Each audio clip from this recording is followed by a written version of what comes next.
All right, this is the longest video of them all. We'll try to watch some of this in class. When we're determining the effectiveness of a criminal justice system, the first thing you need to decide is, what's your goal? What do you want it to do?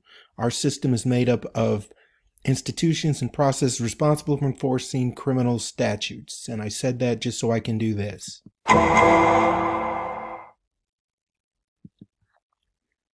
There are 4 approaches. It's not one or the other. You put them together. Number 1, deterrence. Is the punishment enough to stop people from doing the crime in the first place? Retribution, that is the punishment. Incarceration, we will separate you from society. And rehabilitation, we will give you skills and development to keep you from committing crimes. If you take a look at the single cost of an inmate, 58% less to educate our children than we do to keep one inmate behind bars.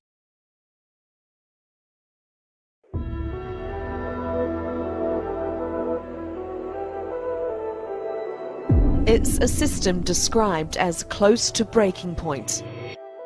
The US has the world's highest incarceration rate. So many young people end up in our criminal justice system. It's not normal. No business would be allowed to run as poorly as our prison systems have run in this country, ever.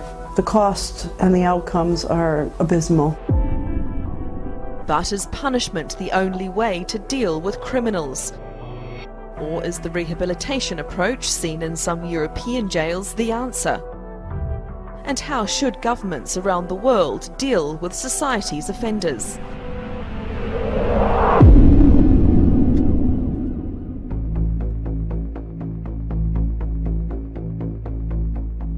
Prisons have expanded by 400% over the past 30 years in the US, with just over 2 million people in some 1,800 prisons and 3,000 jails. One report found that 68% of state prisoners reoffended within 3 years after their release and 77% within 5. Prison officials say years of outsourcing to the private sector has led to worsening conditions for inmates. It's led many to believe the problem has grown too large to ignore. But some European countries have a different approach. The focus not on punishment, but on rehabilitation. There are less criminals in prisons because Dutch judges have started to sentence people in different ways. In Norway, reoffences are the lowest in the world at just 20%. In the Netherlands, changing ideas about punishing criminals has seen many of its prisons standing empty. There are now only 38 prisons still in operation. 27 have been closed in the past 3 years. In Germany, up to a third of all criminal cases are diverted away from prosecution altogether. It's led to European jails being called prison utopia. But are they too soft? It is very hard to set aside those other questions about punishment. Is it harsh enough? Is it soft enough? But all the evidence suggests is if you want to reduce risk, you need to increase people's ability to think rationally. American prisons are toxic places. When you walk into them, you are immediately bombarded by the smell, by the noise, by the lack of color on the walls. There is a dearth of life in the eyes of the people who are incarcerated, the people that work in the prisons.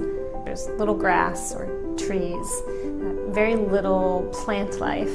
This is just what the absence of life and joy can be.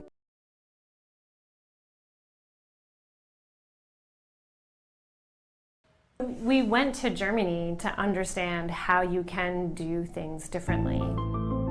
They've taken the structures, the architecture around prisons, and they've modified them and changed the people inside them. They run their prisons based in human dignity and organized around the principle of normalization, that prisons should replicate the outside community as much as possible. They learn that this job is about relationships and that relational safety is just as important as the security of the building.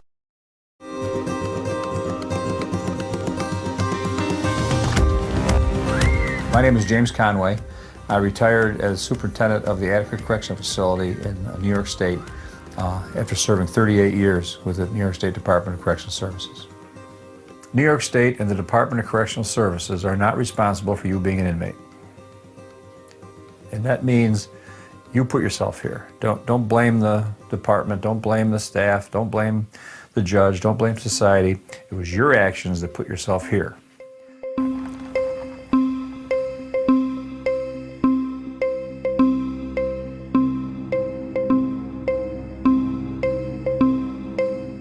They place a much higher regard on inmate privacy than the U.S. prisons do. If you come to prison, your right to privacy is gone. You can pick that up on the way out. Prison's not supposed to be comfortable. Prison's not a comfortable situation. Society is supposed to be comfortable. The inmate has given up his right to be in society by violating laws, by violent crime, by committing murder, by committing rape. That person shouldn't be coddled, shouldn't be given a situation where we're concerned about how they would feel if they were somebody who was to walk by their cell and see them on the toilet. Who cares how they feel?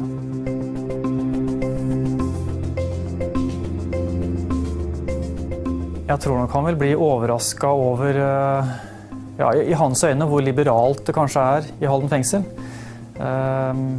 Det er vel det jeg kanskje er mest spent på. Hello. This would be Jan and this would be James. John, I'm very pleased to meet you.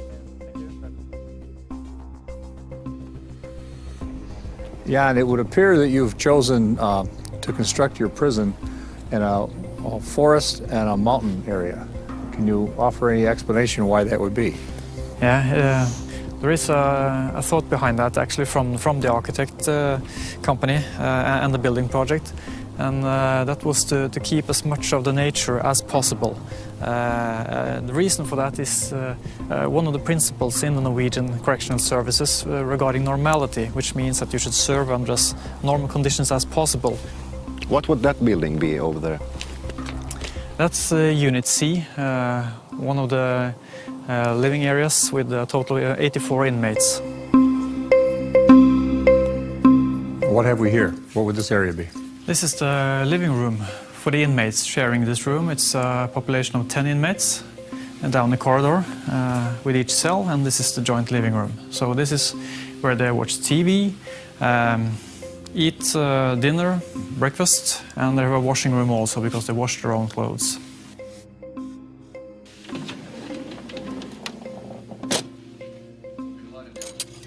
I wonder if there's an inventory of these.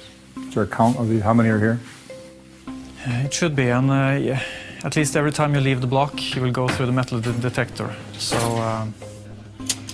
Surprised to see metal silverware in a high security end facility. It's a very well equipped kitchen environment. Glassware and porcelain plates. Very functional, however, very sharp, and breakage pretty simple.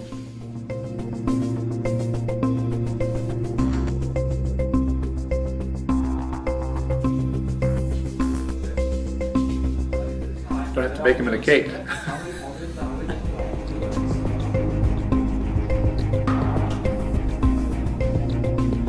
This is something that would be taken off and easily fashioned into an ice pick type of a weapon. It's metal part of a hanger.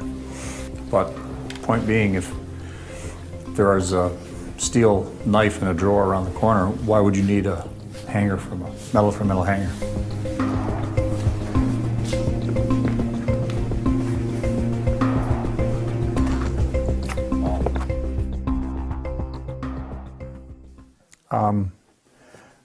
I'm having a hard time believing that I'm in a prison.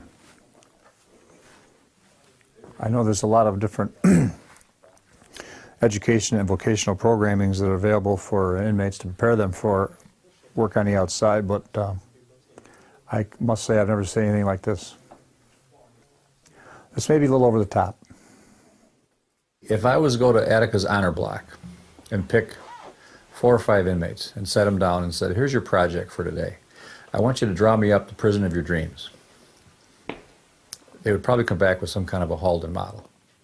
This is prison utopia. This is the best prison you could ever imagine if you were an inmate. I'm going to have to do time, and this would be where I would go. I've never seen anything like this anywhere inside a correctional facility. And I'm trying to get my head around what type of employment we are preparing an individual for in this kind of environment. I'm more used to teaching inmates or helping inmates get their graduate equivalency diploma, or teaching them woodworking or small engine repair or how to fix a TV or radio. This would appear we're preparing inmates for a career in music or music production. Well, I can understand your questions, because this is probably the part of the facility that raises the most questions, really. Yeah. This room is to a large extent used by the school as a part of the music teaching and education. Do we achieve lesser crime? That's the interesting question down the road, really.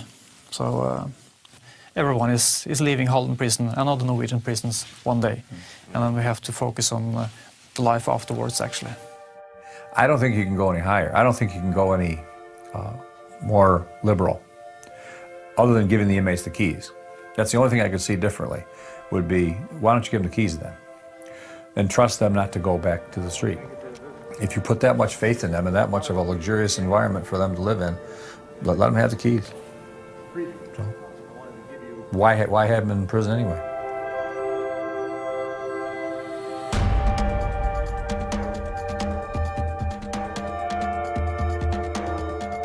There's life, you know, people aren't afraid for their safety. We saw young people laying on the courtyard, completely comfortable with each other. You would never see that in an American prison. We saw young people hanging out with correctional officers without the fear of surveillance. Young people and correctional officers playing soccer. You walk into someone's room and you can learn so much about them. They've got posters on the wall of their heroes and sheroes, and you've got TVs and you've got lighters on the table because they're smoking. It's very, very different. One of the things that was so striking was walking through a prison compound and you see trees and water and swans. It's what human dignity smells like, looks like, and feels like. And this was in a maximum security prison in Germany. It tells us you can do this a different way. The numbers do show some success, but even if some European models are working with low-level offenders, an open prison style could be seen as too accommodating for violent criminals. Prisons serve an important role protecting society from its most dangerous criminals. But in the long run, does it really act as a deterrent to would-be criminals, or is the prison system simply fueling a cycle of crime?